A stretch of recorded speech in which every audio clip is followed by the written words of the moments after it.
المغرب فبهت الذي كفر والله لا يهدي القوم الظالمين۔ قابل شہر احترام معزز محترم سامعین ذی وقار، اللہ رب العزت کا جتنا بھی شکر ادا کیا جائے کم ہے کہ جس ارض و سما کے مالک نے ہمیں پھر چند منٹ اپنے دین کی خاطر مل بیٹھنے کی توفیق عطا فرمائی ہے۔ دعا گو ہوں اللہ رب العزت سے کہ پاک رب العالمین ہمارا یہ بیٹھنا بٹلانا اپنی بارگاہ میں قبول فرمائے، اور میدان معاشر میں اللہ کریم ہم سب کو اپنے پیارے محبوب نبی کریم محمد مصطفیٰ صلی اللہ علیہ وسلم کے جھنڈا لواء الحمد کے نیچے اکٹھا فرمائے۔ میرے بھائیو دوستو، غالباً آج 26 ذی قعد کا دن ہے اور سورہ انبیاء میں سے ایک آیت مبارکہ تلاوت کی ہے اور ایک سورہ بقرہ سے۔ دعا گو ہوں اللہ جل جلالہ کے بارگاہ عالی میں کہ اللہ کریم مجھے اس کے ضمن میں رہ کر بات کرنے کی توفیق عطا فرمائے، اور اللہ کریم کوئی یہ نہ حق جملہ کوئی نہ حق بات اللہ میری زبان پر جاری نہ فرمائے، اور ایسی بھی کوئی بات جو ہمارے دین کے لیے ہمارے لیے نقصان دہ ہو اللہ اس سے ہمیں محفوظ فرمائے۔ تو آج کی جمعہ کی نشست میں چند معروضات حضرت ابراہیم علیہ السلام کی عظمت، شان و شوکت کے پیش نظر کی جائیں گی۔ حضرت ابراہیم علیہ السلام جد الانبیاء ہیں، ہمارے پیارے محبوب نبی کریم محمد مصطفیٰ صلی اللہ علیہ وسلم کو جد امجد ہیں، اللہ رب العزت سے خلیل اللہ کا لقب پانے والے حضرت ابراہیم علیہ السلام ہیں، اور آپ کی زندگی امتحانات سے بھی بری پڑی ہے، اور اللہ کریم کی توحید کے لیے اور پیغمبرانہ دعوت کے لیے بہت بڑی تکلیفوں کا سامنا بھی ان کی زندگی میں آیا۔ حضرت ابراہیم علیہ السلام کے والد کا نام تاریخ کی کتابوں میں طارق لکھا گیا ہے، لیکن قرآن مجید کی ایک آیت میں آتا ہے وَإِذْ قَالَ لِأَبِيهِ آزَرَ، کہ حضرت ابراہیم نے اپنے باپ آزر کو کہا۔ اس کے اوپر بہت لمبی چوڑی گفتگو بھی ہو سکتی ہے کہ یہ نام طارق تھا، پھر کیا ہوا، کیسے قرآن مجید میں یہ آزر آیا، تاریخ کی کتابوں میں وہ طارق ہے۔ ملحدین لوگوں نے اس کے اوپر بہت زیادہ شور بھی مچایا کہ قرآن مجید غلط کہتا ہے۔ مورخین کی کتابوں میں طارق لکھا ہوا آیا وہ ٹھیک ہے، اور اگر قرآن میں آزر آ گیا تو وہ غلط ہے۔ ان کی عقل کا جو ہے نا آغاز یہاں سے ہی ہوتا ہے، اندازہ بھی لگایا جا سکتا ہے کہ کتنے کی یہ سمجھدار لوگ ہیں۔ بہرحال وقت اس پر لگ جائے گا تو اس کے اوپر نہیں جاتے، اتنی بات ذہن میں رکھیں۔ بہت سارے علماء کرام نے بہت ساری باتیں لکھی ہیں، لیکن تاریخ طبری میں علامہ ابو جعفر محمد بن جریر طبری رحمہ اللہ لکھتے ہیں جلد نمبر 1 صفحہ 124 پر کہ حضرت ابراہیم کے والد کا نام طارق تھا، اور بعد میں یہ نمرود کے یہ سمجھ لیں کہ وزیر مذہبی امور مقرر ہوئے، بت خانہ جو تھا اس کے وزیر مقرر ہو گئے، اور وہاں سے ان کا نام آزر رکھ دیا گیا ہے۔ تو قرآن مجید میں جو لفظ آزر آیا تو یہ کوئی آپ کا چاچا نہیں بلکہ آپ کا سکا والد گرامی ہے۔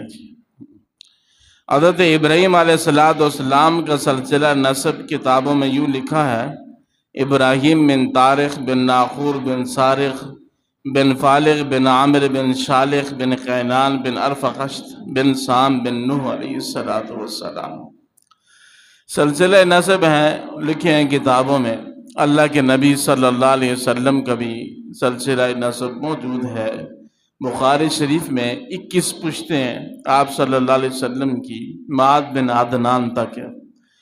علامہ ادریس کاندلوی رحمۃ اللہ علیہ نے سیرت مصطفیٰ میں ایک روایت ذکر کی ہے، فرماتے ہیں کہ آپ نے منع فرمایا کہ عدنان کے بعد سلسلہ نسب مت بیان کیا کرو، نہ بیان کیا کرو، کذابون النسابون، یہ نسب بیان کرنے والوں نے جھوٹ گڑھا ہے۔ بہرحال حضرت ابراہیم علیہ السلام کی پیدائش، اس میں بھی مختلف اقوال ہیں۔ علامہ طبری جو مشہور مورخ ہے، اس نے جلد 1 صفحہ 136 پر بہت سارے اقوال ذکر کیے ہیں۔ ان میں سے ایک قول یہ کہ یہ اہواز کی ایک بستی سوس اس کے اندر پیدا ہوئے، اور ایک یہ ہے کہ یہ زواجی کے قریب ایک علاقہ تھا ورقہ، اس میں پیدا ہوئے۔ لیکن جو مجھے ذاتی طور پر رائے اچھی لگی ہے وہ امام اہل سنت، شیخ الحدیث و تفسیر، محدث کبیر، عالم نبیل، فاضل جلیل حضرت اقدس شیخ سرفراز خان صاحب رحمۃ اللہ علیہ کی ہے، جو ذخیرۃ الجنان فی فہم القرآن کی جلد نمبر 12 میں اور صفحہ 237 میں ہے۔ وہ فرماتے ہیں کوسا بر وزن طوبہ، کوسا ایک علاقہ تھا، اس کوسا کے علاقہ میں حضرت ابراہیم علیہ السلام کی پیدائش ہوئی۔ لیکن یہ روایت بھی ہے محمد بن اسحاق سے۔ بہرحال حضرت ابراہیم علیہ السلام حضرت نوح علیہ السلام کے بعد ان کا دنیا میں آنا ہوا ہے، تو اس قول کے مطابق 1079 سال کا عرصہ گزرنے کے بعد، یعنی حضرت نوح کے بعد 1079 سال گزرنے کے بعد حضرت ابراہیم دنیا میں آئے۔ بہرحال حضرت ابراہیم علیہ السلام کی پیدائش کے متعلق بھی مختلف اقوال ہیں، اور ان اقوال میں سے ایک قول یہ بھی ہے کہ یہ وہی حالات بن گئے جو بعد میں حضرت موسیٰ علیہ السلام کے دور میں بھی ہوں گے، کہ حضرت موسیٰ کی پیدائش سے پہلے نجومیوں نے فرعون کو کہا کہ بنی اسرائیل میں ایک لڑکا پیدا ہونے والا ہے جو تیری سلطنت اور حکومت کو ختم کر دے گا۔ تو ایسے ہی حضرت ابراہیم علیہ السلام کے متعلق بھی تاریخ کی کتابوں میں ہے۔ چلو حضرت موسیٰ کے متعلق تو قرآن میں بھی ہے واقعہ، لیکن حضرت ابراہیم کے متعلق تاریخ کی کتابوں میں ہے کہ جب حضرت ابراہیم کی پیدائش کا سال آیا تو نمرود کو نجومیوں نے آگاہ کیا کہ ایک لڑکا پیدا ہونے والا ہے جو تمہارے اس بت خانے کو ختم کر دے گا، تمہارے بتوں کو توڑ دے گا۔ تو اس نے ساری اپنی اس وقت جو لوگ اس کے تھے ان کی بیویوں کو اکٹھا کیا جو حاملہ تھی، اور جو بچہ پیدا ہوتا اس کو ذبح کر دیا جاتا۔ پھر اس کے بعد ایسے کہتے ہیں کہ حضرت ابراہیم علیہ السلام کی والدہ ماجدہ جو تھیں، ان کا جب حمل ہو گیا، حضرت ابراہیم ان کے پیٹ میں منتقل ہوئے تو ان کا محسوس ہی نہیں ہوتا تھا کہ ان کا حمل ہے بھی ہے کہ نہیں ہے۔ بہرحال مختلف باتیں کہ پھر وہ پیدائش سے پہلے جنگل میں غار تھا، وہاں چلی گئیں، تو 15 سال تک حضرت ابراہیم وہاں پلتے رہے۔ بہرحال قصہ مختصر، حضرت ابراہیم علیہ السلام بڑے ہو گئے۔ وَلَقَدْ آتَيْنَا إِبْرَاهِيمَ رُشْدَهُ، اللہ فرماتے ہیں کہ ہم نے ابراہیم کو ہدایت دی، رہنمائی کی۔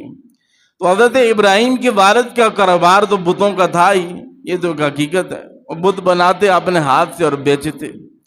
تاریخ کتابوں میں لکھا ہے کہ حضرت ابراہیم کے دوسرے بھائی وہ بھی منڈی میں بازار میں جا کر بت بیچتے، تو ان کے والد نے حضرت ابراہیم کو بھی 2-4 بت دیے کہ جاؤ تم بھی بازار میں بت جا کر فروخت کرو۔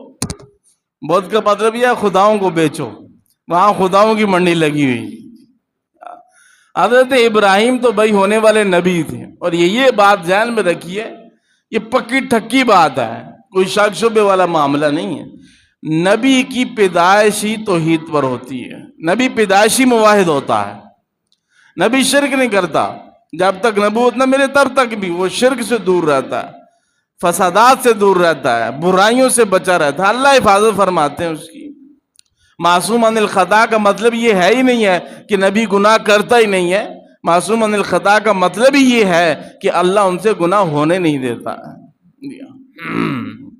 تو حضرت ابراہیم وہاں کے تاریخ کی کتابوں میں ہے کہ پہلے تو بازار میں اعلان کیا، ہے کوئی جو میرے والد کے ہاتھ کے بنا ہوا خدا خریدے؟ ہمارا اپنا وہ خدا بنایا ہوا ہے جس کو ناک اور کان کو بھی میرے باپ نے تھوڑے مار مار کے سیدھا کیا ہے، ایسا خدا کوئی خریدنے والا ہے؟ اب کون لے؟ جو لینے آئے تو بے عزت ہو کہ ابراہیم علیہ السلام تو منڈی ایسی لگا رہے ہیں اس کی کہ یہ وہ خدا ہے جس کو میرے باپ نے تھوڑوں سے بنایا ہے، کاٹ کاٹ کے بنایا ہے، تو لینے کون آئے گا؟ علامہ طبری نے تاریخ طبری میں لکھا ہے یہاں تک کہ پھر ان کو نہر میں لے کر گئے، ان بتوں کو، اور ان کو پانی میں کھڑا کیا، کہا پانی پیو، پانی کیوں نہیں پیتے ہو؟ تو پھر پکڑ کے ایسے ڈبکیاں لگائیں، ایسے پکڑ کے ڈبکیاں لگائیں کہ یہ خدا پانی بھی نہیں پیتا، ایسے ڈبکیاں لگائی کہ کیوں نہیں پیتے ہو؟ پیو نا، کیوں نہیں پیتے؟ کیوں؟ یہ اللہ کی توحید کا اعلان تھا کہ لوگوں، جن بتوں کو تم حاجت رضا اور مشکل کو ساتھ سمجھ کر بیٹھے ہوئے ہو، ان کی حالت تو یہ ہے کہ ان کو ایک نوجوان لڑکا جو ہے وہ پانی میں ڈبکیاں لگاتا جا رہا ہے، یہ تمہارے خدا ہیں؟ تو حضرت ابراہیم علیہ السلام نے جب بتوں کے خلاف آواز اٹھائی تو قرآن مجید میں سورہ بقرہ میں وَإِذِ ابْتَلَىٰ إِبْرَاهِيمَ رَبُّهُ بِكَلِمَاتٍ فَأَتَمَّهُنَّ قَالَ إِنِّي جَاعِلُكَ لِلنَّاسِ إِمَامًا۔ حضرت ابراہیم علیہ السلام پر آزمائشیں ٹوٹ پڑی بھائی، اب آزمائشوں کا سلسلہ شروع ہو گیا، اور آزمائش پھر نبی پر مشکات المصابیح میں جلد 1 صفحہ 130 پر روایت موجود ہے، وعن سعد قال سئل النبی صلی اللہ علیہ وسلم، پاک پیغمبر صلی اللہ علیہ وسلم سے سوال کیا گیا، ای الناس اشد بلاء، کہ سب سے زیادہ مصیبت، تکلیف، پریشانی کس کو دیکھنی پڑتی ہے؟ تو پاک پیغمبر نے فرمایا الانبیاء، پھر انہوں نے پوچھا پھر؟ فرمایا ثم الامثل فالامثل، پھر جو نبیوں کے قریب ہوتا ہے، یعنی دنیا میں سب سے زیادہ سخت آزمائش، امتحان جو ہے وہ پیغمبر کی ذات پر آتا ہے، پیغمبر کی ذات پر آتا ہے، اور پھر اس کے بعد جو ان نبیوں کے قریب ہوتا ہے، پھر اس کے قریب، پھر اس کے قریب، حتیٰ فرمایا علی حسب دینی ہی، اس آدمی کا جتنا دین کے ساتھ تعلق مضبوط ہوگا اتنی ہی اس پر آزمائش آئے گی۔ اور قرآن میں بھی ہے کہ تم نے گمان کر لیا، ایمان لے آئے، وَهُمْ لَا يُفْتَنُونَ، تمہیں آزمایا نہیں جائے گا، آزمائش میں نہیں ڈالا جائے گا۔ تو سب سے زیادہ سخت امتحان انبیاء پر آتے ہیں۔ ایک بات اور سمجھیے، امتحان جب آتا ہے نا جی، امتحان اللہ کی طرف سے کوئی آزمائش آ جائے، ایک بات ہے کہ ہمیں پتہ کیسے چلے گا کہ یہ آزمائش ہے، یہ اللہ کا عذاب ہے؟ پتہ کیسے چلے گا؟ دوسرا یہ ہے کہ اللہ جب امتحان دیتا ہے تو وہ بندے کے مطابق دیتا ہے، یہ میرا بندہ برداشت کتنا کر سکتا ہے اس کے مطابق بھیجتا ہے، لیکن جب اس آزمائش کا نتیجہ دیتا ہے تو پھر اللہ بندے کے مطابق نہیں دیتا، اس آزمائش کا نتیجہ میرا اللہ اپنی شان خدائی کے برابر دیتا ہے۔ تو بھئی پتہ کیسے چلے گا کہ یہ آزمائش ہے یا عذاب ہے؟ یاد رکھو، کسی تکلیف کے بعد رجوع اللہ کی طرف ہو جائے، کسی مصیبت کے بعد، کسی پریشانی کے بعد، کسی غم کے بعد، کسی خوف کے بعد، کسی بھی معاملے کے بعد تکلیف پہنچی، مصیبت آئی، پریشان ہوئے، اللہ کی طرف رجوع ہو گیا تو وہ آزمائش ہے۔ اگر مصیبت پر اللہ کی طرف رجوع نہ ہوا تو یہ سمجھ لو یہ عذاب ہے۔ یہ کیا ہے؟ عذاب ہے۔ تو حضرت ابراہیم پر پہلا امتحان یہ آ گیا کہ اس وقت جو نمرود تھا اس کے سامنے پیش کیا گیا کہ بھئی آپ ہمارے بتوں کی توہین کرتے ہیں، کیا وجہ ہے؟ مناظرہ شروع ہو گیا، الم تر الی الذی حاج ابراہیم فی ربی، اس نے حضرت ابراہیم سے اس کے رب کے بارے میں جھگڑا شروع کر دیا، تو حضرت ابراہیم نے دلیل دی کہ میرا اللہ تو وہ ہے، ربی الذی یحیی و یمیت، جو زندہ بھی کرتا ہے اور مارتا بھی ہے، یہ میرے اللہ کا کام ہے۔ کافر ہو اور اس میں عقل ہو، دین کا دشمن ہو اور بے وقوف نہ ہو، یہ کیسے ہو سکتا ہے؟ اس نے آگے سے کہا یہ کام تو میں بھی کر سکتا ہوں۔ قال انا احیی و امیت، یہ کام تو میں بھی کر سکتا ہوں۔ کیسے؟ اس نے 2 قیدی بلائے، ایک کو سزائے موت مقرر تھی، اعلان تھا کہ اس کو پھانسی کا پھندہ دیا جائے، اور دوسرے کی آزادی اور رہائی کا تھا کہ اس کو رہا کر دیا جائے۔ اب جو رہا ہونے والا تھا، بے قصور تھا، اس کو اس نے قتل کر دیا، اور جو پھانسی کے پھندے کے لیے رکھا گیا تھا اس کو اس نے آزاد کر دیا۔ اس نے دیکھ ابراہیم، میں جس کو چاہوں زندہ چھوڑ دوں، میں جس کو چاہوں مردار کر دوں، مار دوں۔ حضرت ابراہیم سمجھ گئے کہ یہ ایسے باز آنے والا نہیں ہے۔ وہ کہتے ہیں نا، لاتوں کے بھوت باتوں سے نہیں سمجھتے، عقل مندی یہی ہے کہ باتوں سے سمجھ جانا چاہیے۔ حضرت ابراہیم کو سمجھ لگے کہ یہ تو نہیں سمجھ آئے۔ حضرت ابراہیم نے کہا فَإِنَّ اللَّهَ يَأْتِي بِالشَّمْسِ مِنَ الْمَشْرِقِ فَأْتِي بِهَا مِنَ الْمَغْرِبِ فَبُهِتَ الَّذِي كَفَرَ۔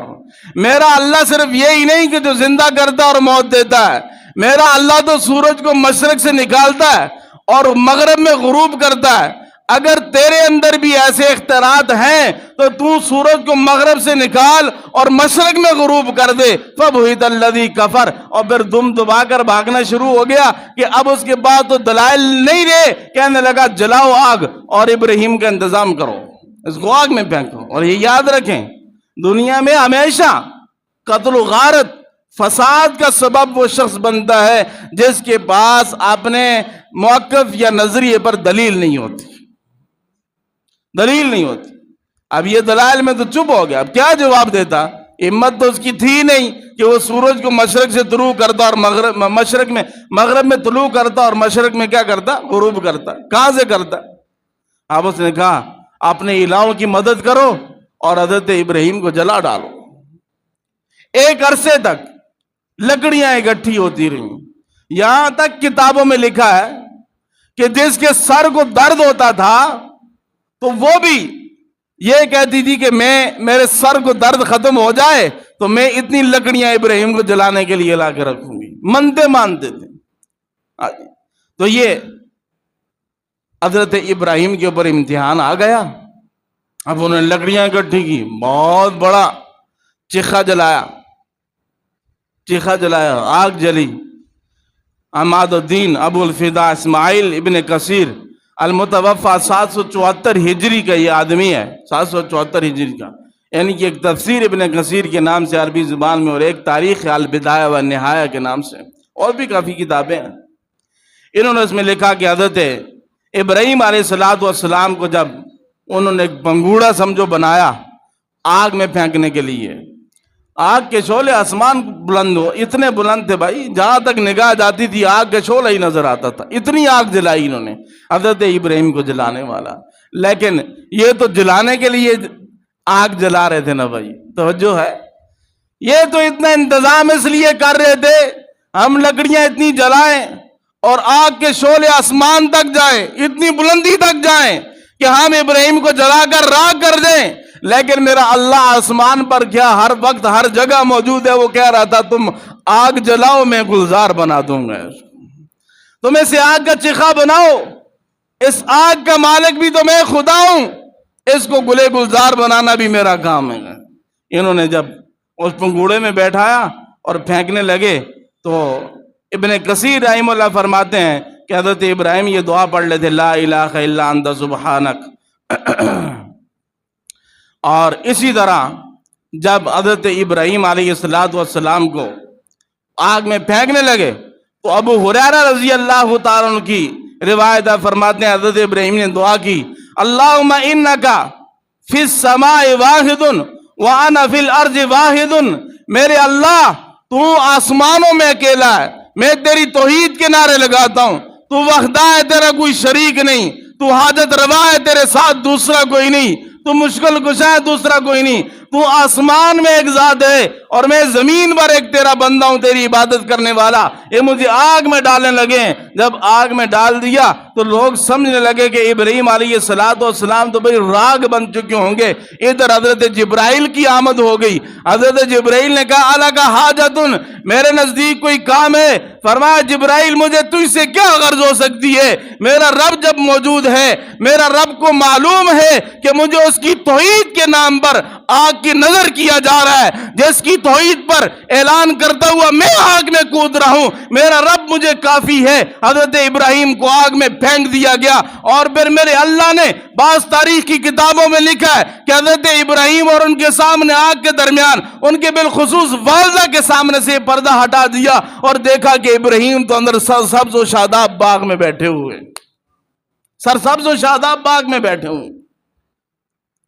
تو بھائی یہ لوگ تھے نا جو جلانے کی کوشش کرتے تھے، ہم یوں کر دیں گے، ہم کیا کیا، کچھ بھی نہیں۔ حضرت ابراہیم کا ایک بال بھی بھیگا نہیں ہوا بھائی، بولیے بھائی ایک بال بھی بھیگا نہیں ہوا، اور نہ ہی جلا۔ بہرحال ابن عساکر نے یہ بھی لکھا ہے کہ حضرت ابراہیم کی والدہ آگ میں داخل ہوئیں اور 40 دن یا 50 دن حضرت ابراہیم اس آگ میں رہے، اس آگ میں رہے 40 یا 50 دن۔ اور یہ بھی ہے کہ حضرت ابراہیم کہتے تھے میری تمنا ہے کہ کاش میری تمام زندگی و حیات اس آگ میں گزر جاتی، جو سکون وہاں ملا ہے یہاں نہیں ملا۔ اللہ اکبر کبیرہ۔ یہ ایک اور مسئلہ بھی ہے، یہ چپکلی آپ دیکھتے ہیں جو مکھیوں کے پیچھے بھاگ رہی ہوتی ہے بھائی، چپکلی جانتے ہیں جی؟ ہمارے لاہور میں تو ہماری بہنیں اس کو دیکھ لیں تو 2 دن بے ہوشی ہو جاتی ہے۔ یہ چپکلی جو ہے نا، چپکلی، بعض روایات میں اس کو مارنے کا ثواب ہے۔ کیا بھائی؟ ثواب ہے۔ مسلم شریف میں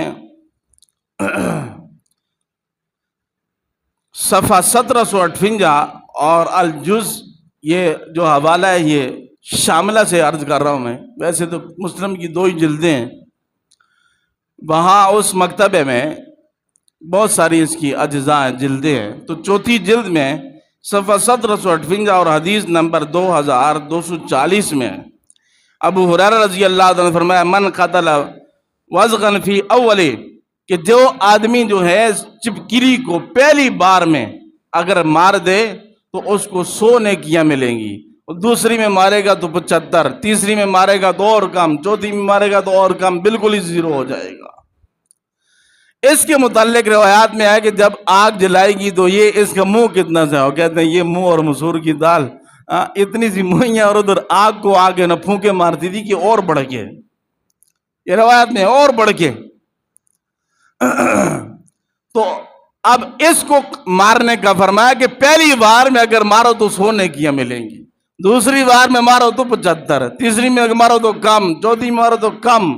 ہاں جی، وجہ کہ بھئی ایک نبی کو تکلیف دی جا رہی تھی اور یہ اس چیز کی کیا ہے ان کی مدد کر رہی تھی، ایک نبی کو ایذا دینے والے کو مارنے کا بھئی ثواب ہے، کیا ہے؟ اس لیے ثواب ہے۔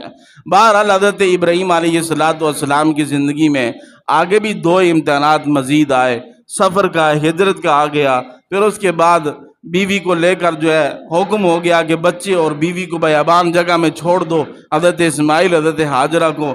پھر اس کے بعد 4تھا امتحان حضرت اسماعیل کا آ گیا، خواب میں دیکھا کہ ان کو ذبح کر رہے ہیں۔ انشاءاللہ العزیز آنے والے جمعہ میں کچھ تفصیل ان کی عرض کر دوں گا، اور آنے والے جمعہ تک شاید ذی الحجہ کا آغاز ہو جائے۔ بھائی مستحب عمل یہ ہے، مستحب ہے بھائی، کرو تو ثواب ہے، نہ کرو تو کوئی گناہ نہیں ہے، فرض واجب نہیں ہے۔ جو احباب قربانی کرنا چاہ رہے ہیں، جو احباب قربانی کرنا چاہ رہے ہیں، اگر وہ 1 ذی الحجہ کے بعد اپنے ناخن اور بال کو چھوڑ دیں تو استحباب پر عمل کیا جا سکتا ہے، لیکن یہ فرض واجب نہیں ہے بھائی، سمجھ آ گئی؟ 10 دن آپ داڑھی چھوڑ دیں اور قربانی گرانے کے بعد پہلا کام یہ حرام کا کریں، داڑھی کو شیو کرواؤ، تو مستحب پر عمل کرنے کی ضرورت نہیں ہے۔ ہاں جی، فرض کو چھوڑو اور سنتوں کے پیچھے پھرتے رہو، مستحبات کے پیچھے، تو اس کا کوئی اجر نہیں ہے۔ اس لیے کوشش فرمائیں جیسے آپ قربانی کریں گے، انشاءاللہ میں عرض کروں گا قربانی کے عنوان بھی چند باتیں آنے والے جمعے میں، اپنی نفسی خواہشات پر بھی جو ہے نا چھری پھیریں تھوڑی سی، اپنی نفسی خواہشات پر بھی۔ اصل قربانی تو یہ بھی ہے، قربانی کا مقصد یہ کہ ہم سیکھیں اللہ کے نام پر اپنے نفس کی خواہشات کو قربان کرنا کیسا ہے۔